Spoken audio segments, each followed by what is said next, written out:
Good evening, everyone. Now, this is, let me turn on the record here. Hello, everyone. Now, this is probably what you would see as a normal competition photo. Um, it's taken from a fixed angle. You'll notice down here that the feet are all cut off. Part of the arm here, part of a person here. Just a fixed photographer with a tripod taking a picture of a group. This one isn't even straight on like you would see at a normal competition, so it wasn't taken from behind the judges even, so that the faces are all looking in the wrong direction. But we're going to use this so that we can detail her a little better. And to do that, I added a little bit of detail in. So now we're going to create a new layer. I always do a copy first just to make sure. Then a new layer.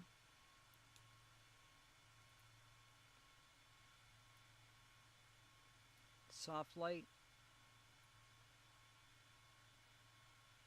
Now that would how I set up the other ones, as you've seen. We're doing this one a little bit differently.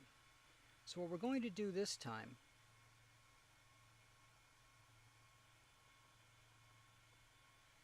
is you will notice that within the area is shadow already. So what we're going to do is take a bit of that shadow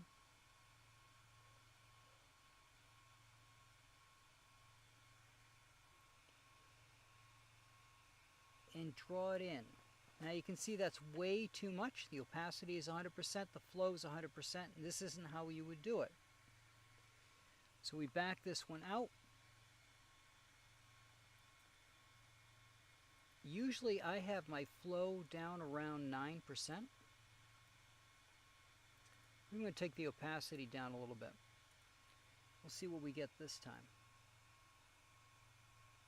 Now, unlike the other one where we're doing the midtones, we have to be careful with the amount of brush that we use.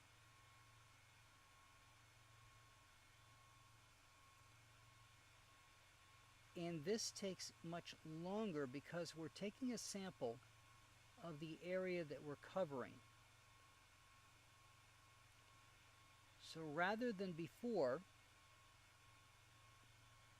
where we could just draw based off of the gray, we're actually taking a little bit more time with the detail to darken things in, which means certain areas you have to be careful of, like around this tattoo.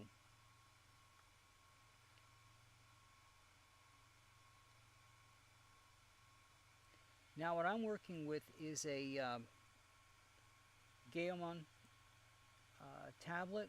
It lets me draw directly on the screen itself so that I can see what I'm doing. You're seeing an image from another screen of the work that I'm doing, but I can draw directly on the picture itself. And I can also see if I like the image that comes up. Some areas it's easier to do this work than others. You can go for a longer range.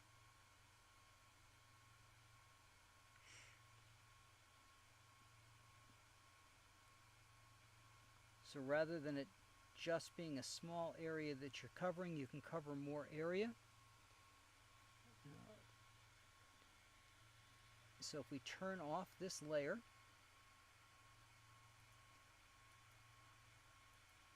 you see very little change.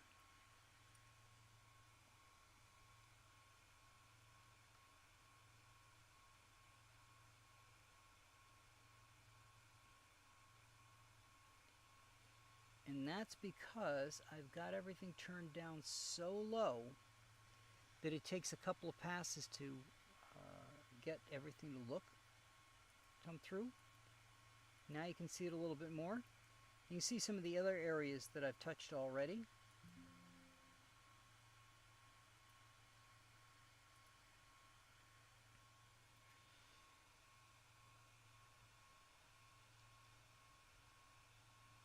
And as you're doing this,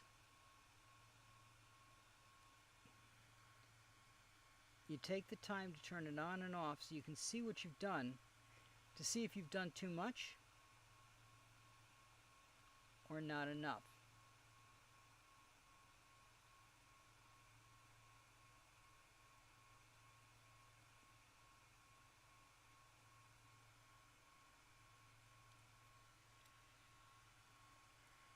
So we'll see again how it's going through.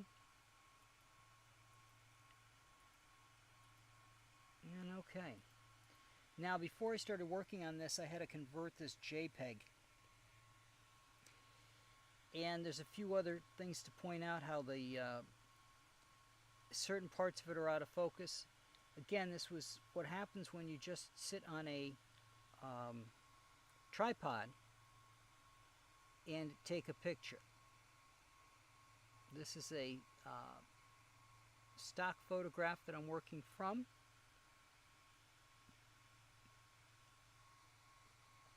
And this technique works on both the brighter and darker areas. So if I increase this and go through here,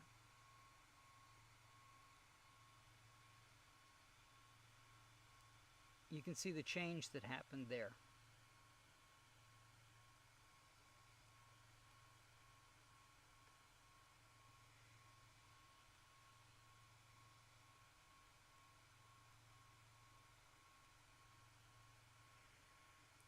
Not a lot of work to do on the legs, just a little here and there.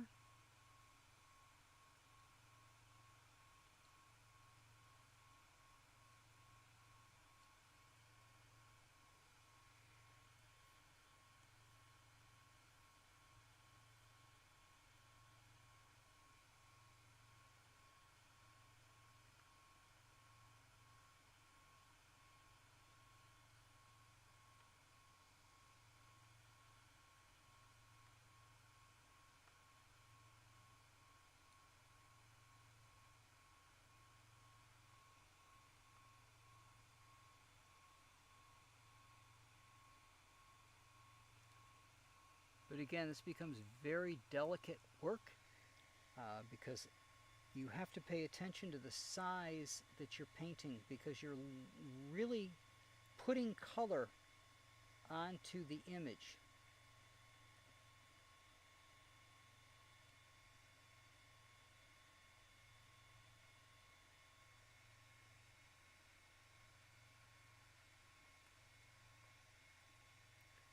So you have to be better at the colors that you get, as well as matching the size of the area that you want to darken.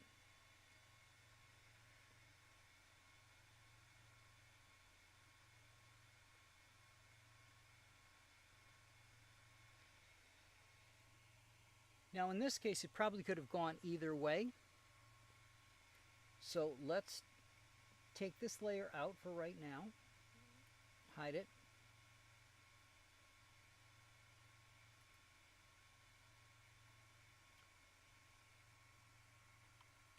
We'll duplicate the background again. And this time we'll use the other technique. Now, why you would change between one and the other? Basically, there's certain instances, and the image that you've seen where I had a person who was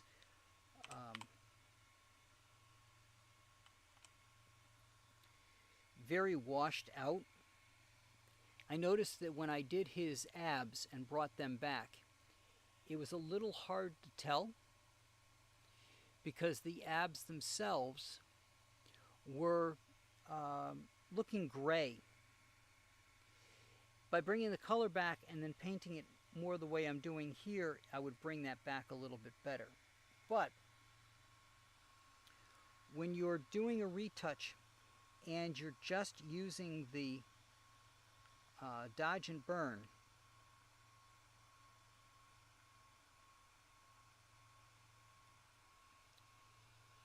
you don't have to be quite as careful in where you're putting the brush strokes or the size of the brush strokes, because you notice up here it's talking just the midtones. It's not going to touch anything else.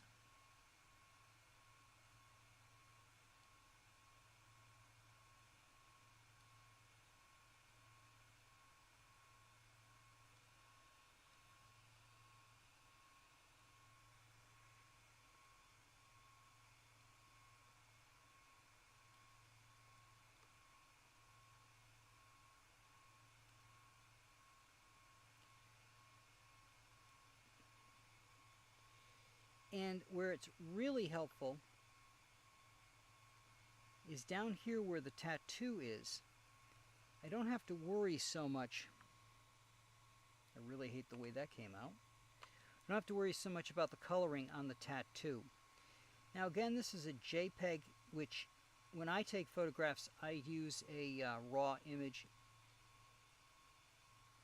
Raw images require retouch for the simple fact that they have more data to them,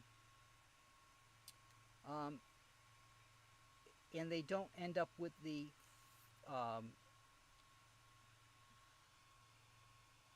phone or your computer or your camera giving it what it thinks is the best look.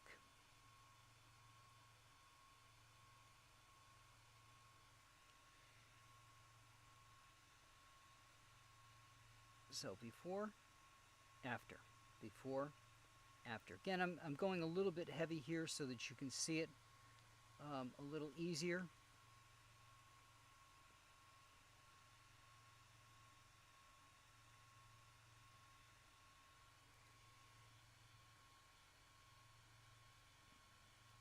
But this is an image that it actually works better using the dodge and burn than the coloring. Not all images will look this way. Back her out.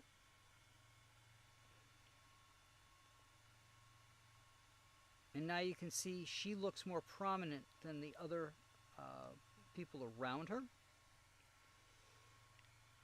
So real quick, let's take the girl behind her here.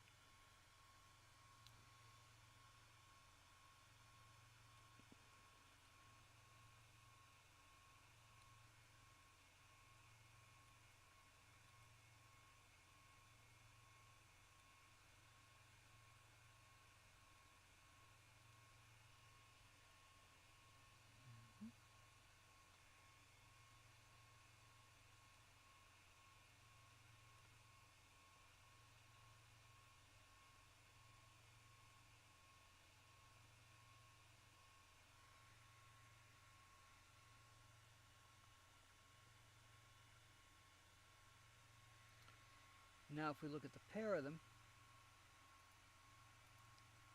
you can see more definition in them. They stand out from the other people in the photograph because they've had the retouch done.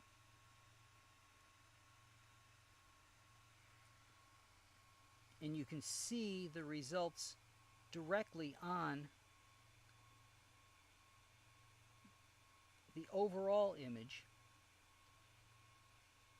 just from having these minor changes made to them. They now look different in the image.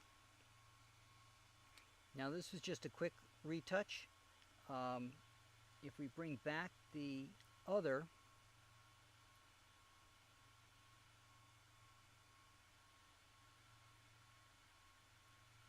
and move it,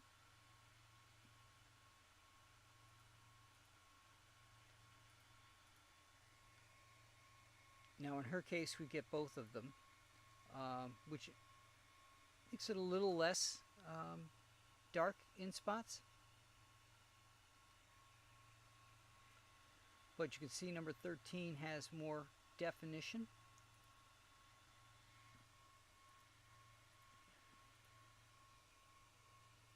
So before and after. And you see 13 and 15 now stand out from the competition around them. We wanted to go a step further with it.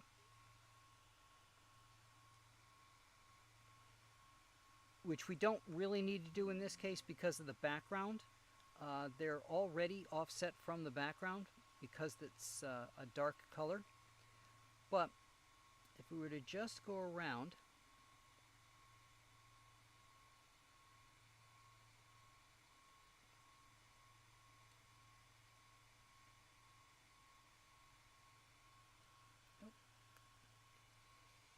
just go around and darken the area around the edge of her.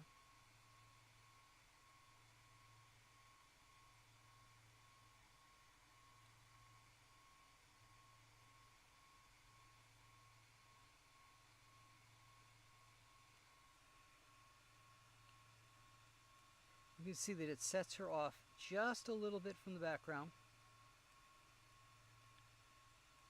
So there's the before, there's the after, and you can see that there's just this little offset from the background that kind of sets her off a little bit more.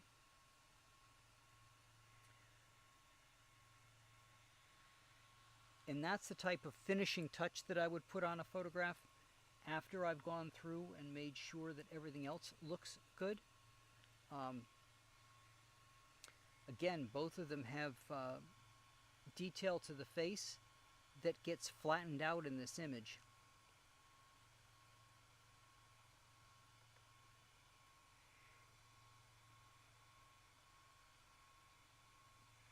So just by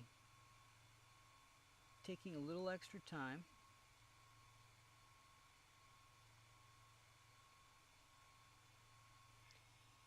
to go through, and this is the type of pixelation you get from a poor JPEG image. So as we get more and more into it, you see how it turns into these squares, and the image is very pixelated.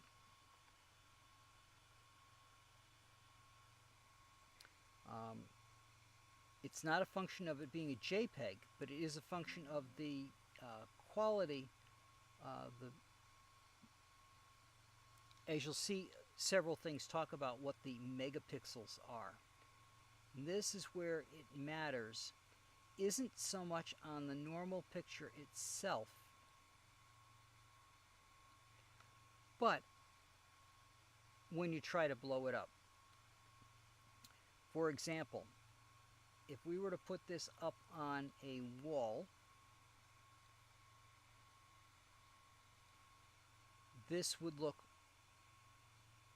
poor because of the fact that it is so pixelated at the larger sizes that you just couldn't put this up and make a good wall print out of it. It would make a good phone picture. It might look okay on an Instagram, but it's not going to look good as wall art. So if we take everything off and back, now you can see the face stands out a little bit more. You can see more definition in the face itself. It makes it look more like a person and less like a two-dimensional photograph. So we back it all the way out and now do the before and after. It is very hard to see in a picture this size, but you can see that they now look more defined.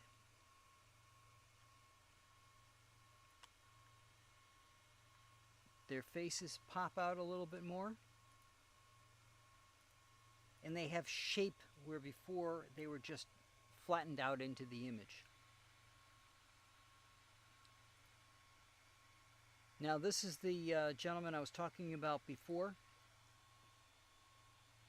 He was so washed out that the image itself, just doing normal dodge and burn, you can see how grayish it looks. Doesn't look quite right. So I hope you guys got an idea of some of the work that goes into a retouch again for this one. We did a different technique this time. But again, the reason we have multiple techniques and multiple ways of doing things is sometimes one will work better than another. In this case, starting out with the color worked. We kept the color. That layer is still there. You can see minor differences because of that. But we didn't rely on it, especially in certain areas like down around this tattoo.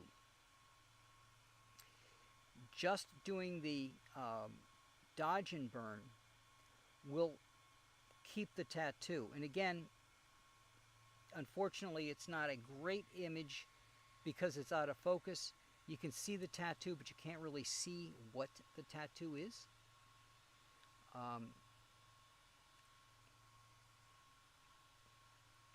And again, that's the nature of the stock photograph that I started out with. But this, as you guys have seen at events, other than the angle of the picture, this is probably very similar to what you see for a competition photo.